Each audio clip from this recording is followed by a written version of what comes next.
इनकलाब जिंदाबाद साथियों। आज भारतवर्ष के लिए एक यादगार दिन है। आज के दिन, जी हाँ साथियों, देश के महान क्रांतिकारी शहीद आजम वीर भगत सिंह को उनके दो साथियों राजगुरु और सुखदेव के साथ फांसी दी गई थी। आज का दिन भारतवर्ष के लिए एक यादगार दिन है। आज के दिन को कोई भारतीय भुलाकर भी भुला नहीं सकता है। तो जी हाँ साथियों, आज हम बात करेंगे शहीद आजम भगत सिंह के बारे में। आप तो उनके बारे में बहुत कुछ जानते हैं, लेकिन उन्हीं के कुछ कथनों को याद करते हुए हम लोग एनालाइज करेंगे, क्या सच में भारत उस रास्ते की ओर जा रहा है जिस रास्ते पर भगत सिंह आजाद भारत को लेकर जाना चाहते थे। उन्होंने कहा था कि बिना तर्क किए किसी की बात को मानना भी एक प्रकार की गुलामी है। जी हाँ, भगत सिंह का यह कथन था। अब यकीन और ईमानदारी से आप लोग बताइए, कितने लोग इस बात का अनुसरण करते हैं? आज बिल्कुल भी इस बात का अनुसरण नहीं किया जा रहा है। आज नेताओं की बात करें अथवा अन्य किसी भी सामाजिक संगठनों की बात करें या धार्मिक संगठनों की बात करें, आज युवाओं को केवल और केवल भीड़ तंत्र बनाया जा रहा है। उनमें सोचने की, समझने की शक्ति को छिन्न किया जा रहा है। इसीलिए भगत सिंह ने पहले ही चेताया था कि बिना बहस किए किसी की बात को भी मानना एक प्रकार की गुलामी है।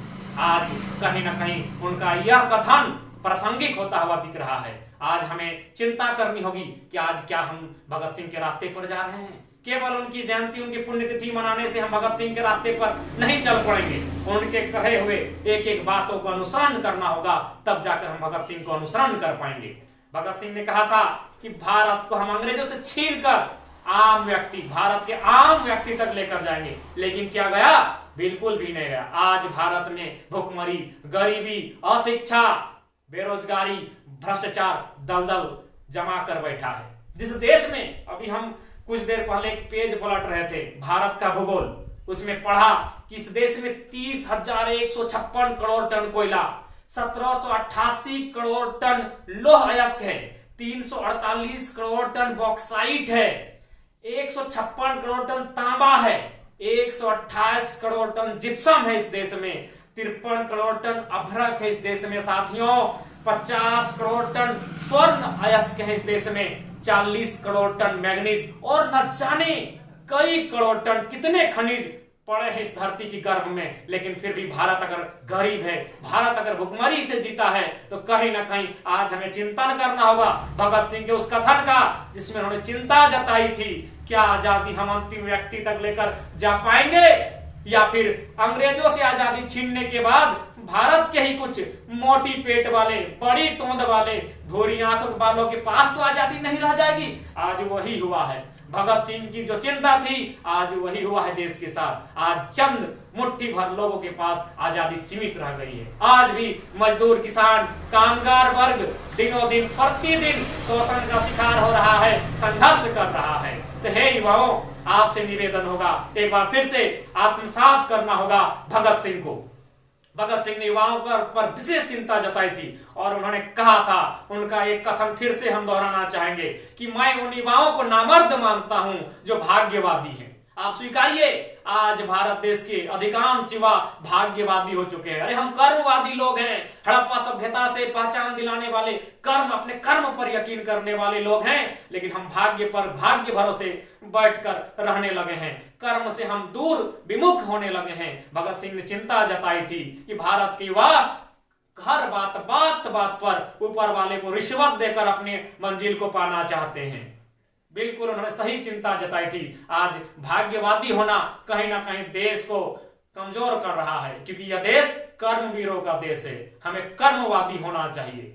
इसलिए आज हम फिर से आपसे आग्रह करेंगे। बिल्कुल एक उदाहरण ले सकते हैं। व्हाट्सएप खोलिए, कोई मैसेज करता है, इस मैसेज को 11 लोगों को फॉरवर्ड करें तो अच्छा घटेगा, नहीं करोगे तो बुरा घटेगा। इसी की चिंता भगत सिंह ने की थी। उन्हें भी उन्होंने कहा था, मैं इन्हें नामर्द मानता हूं जो भाग्यवादी होते हैं। अरे हम कर्मवादी लोग हैं। याद रखिए, जो काम हम 5 घंटा में कर सकते हैं, कितना भी मेहनत क्यों ना कर ले, वह काम अंततः हमसे 4.5 घंटा अथवा 4.25 घंटा लगेगा ही लगेगा।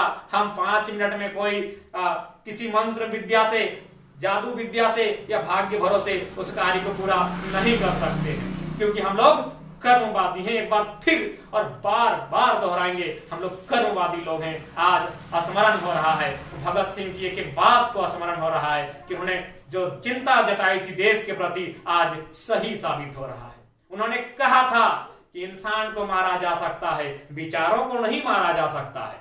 तो मैं आज भगत सिंह को कुछ पल के लिए छोड़कर हम इस बात को लेकर बहुत आगे जाते हैं कि इंसान को मारा जा सकता है, विचारों को नहीं। सुकरात की बात करते हैं साथियों।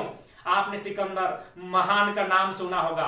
सुकरात सिकंदर महान के गुरु थे।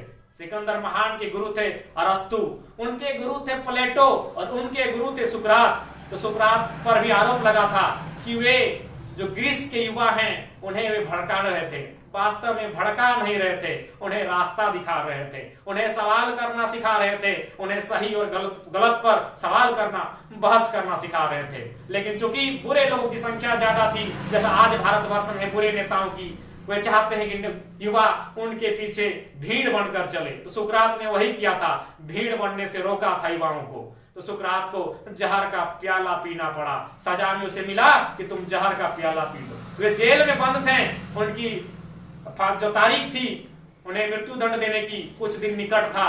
उसी बीच उनके शिष्य प्लेटो उन्हें भगाने के लिए प्रतिबंध उपाय कर लिए, प्रबंध उन्होंने किया कि हम अपने गुरु को यहाँ से भगा कर ले जाएं। वे गुरु के पास गए, बोले चलिए आपको भगाने का हमने प्रबंध कर लिया है। सुकरात ने कहा नहीं नहीं नहीं, मेरा शरीर जाएगा, जाने दो, नष्ट होगा, नष्ट होने दो, मेरे विचार नष्ट नहीं होने चाहिए। मैं अगर आज भाग गया तो मेरे विचार नष्ट हो जाएंगे, मेरा सारा मेहनत धरा का धरा रह जाएगा।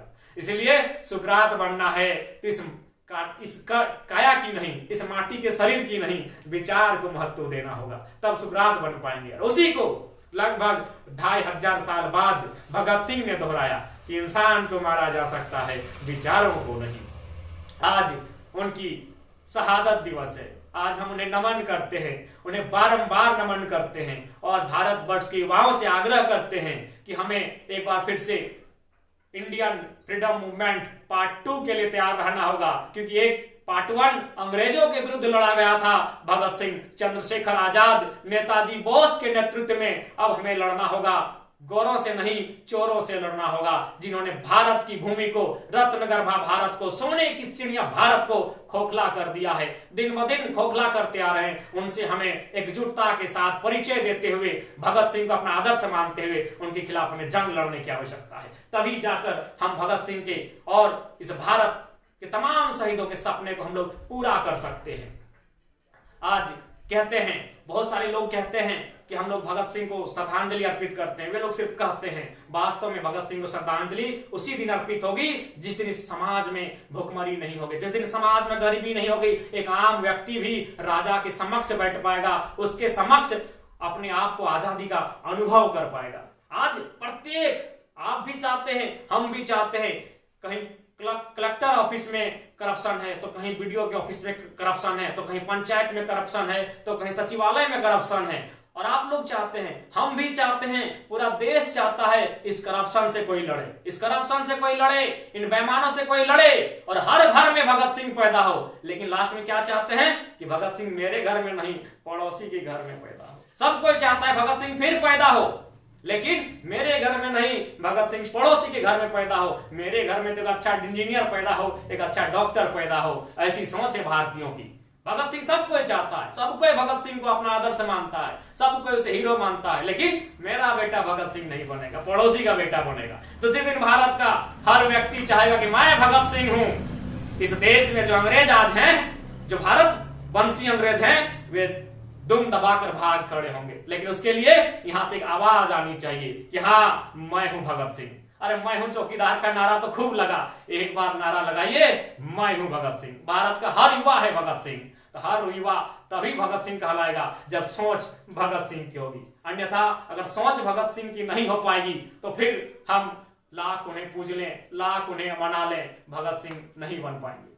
हम बस इतना ही कहेंगे कि हे युवा साथियों, सुरा सुंदरी मानस मंदिरा में मत खोना जोर जवानी का, सुरा सुंदरी मानस मंदिरा में मत खोना जोर जवानी का, हम पर कर्ज बहुत है वीर भगत सिंह की कुर्बानी का, वीर भगत सिंह की कुर्बानी का। मैं एक बार पुनः अंतिम इस वीडियो के अंतिम पड़ाव में आज शहीद आजम वीर भगत सिंह को कोटि कोटि वंदन करता हूं, उन्हें नमन करता हूं और आपको यही संदेश देता हूं। भगत सिंह ने आज के दिन अपने इस हाड़ मांस से बने शरीर का त्याग किया था। वास्तव में भगत सिंह आज भी हमारे भीतर जिंदा है। एक बार झांक कर तो देखिए कि भगत सिंह हमसे क्या कह रहे हैं। क्या आज के इस भारत से भी खुश है? क्या ऐसा सपना था उनका? यही भारत सोचे थे? अगर ये सपना था तो ठीक है, हम कुछ नहीं कहेंगे। लेकिन अगर ये सपना भगत सिंह का नहीं था तो जो सपना उनका था उसे पूरा करना आपका दायित्व होगा मेरे साथियों। जय हिंद, जोहार झारखंड, भगत सिंह अमर रहे।